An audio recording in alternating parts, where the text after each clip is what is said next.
nafsi galan jalala midamu sonnen ko madan urman fedu tu feban bala osot calliftu dandamadde yo man turati mesif marade wayo kubadde aha sif marade wayo kubadde madana mali madana mali malo smaf marade madana mali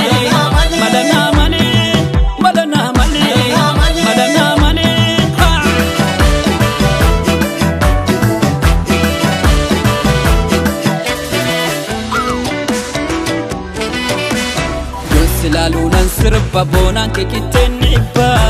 annan sirba yon silale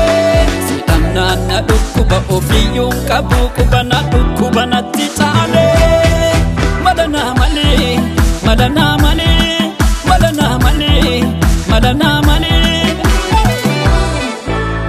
naboje tilala akuma wani moda batate mbafaten dubato ija ko fanka bina rafuti naboje tilala akuma wani moda batate mbafaten dubato ija ko fanka bina rafute ija ko fanka bina rafute taba ija kalbina rafute ija ko fanka bina rafute lacha ija kalbina rafute calliftu amala jalala shetu fana amala calliftu amala ana fi shetu dola amala calliftu amala jalala shetu fana amala calliftu amala ana fi shetu dola amala dubatu yodite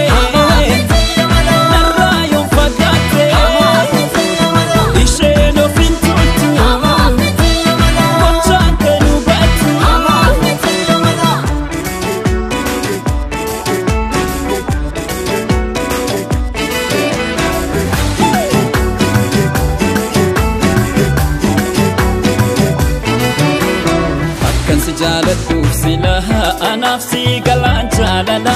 midamu sonnen ko madan urman fedu tu feban bala osot calliftu dandamadde yo man turati mesif marade wayo kubadde aha sif marade wayo kubadde madana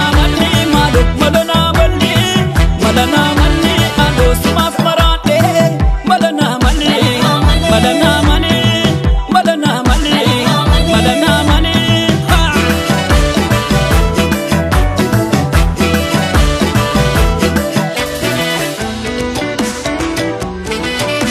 yami daga hidi keti keson kodungo feti mudin so sitina afte kaben ke jikalo shanyaran faroda isa ijamni kagana fatte konkonentia suda ejeti hamandu batu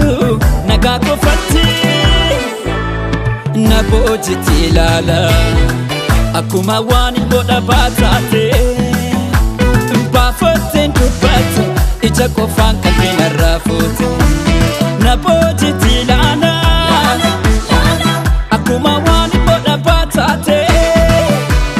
bafaten du batu ija ko fanka bina rafute ija ko fanka bina rafute taba ija kalbina rafute ija ko fanka bina rafute taba ija kalbina rafute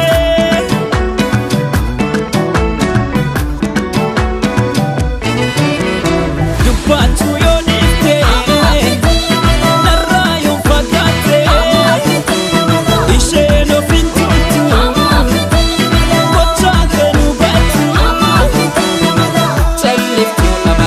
jalala shetu fana amala calliftu amala ana fi shetu dola amala calliftu amala jalala shetu fana amala calliftu amala ana fi shetu dola amala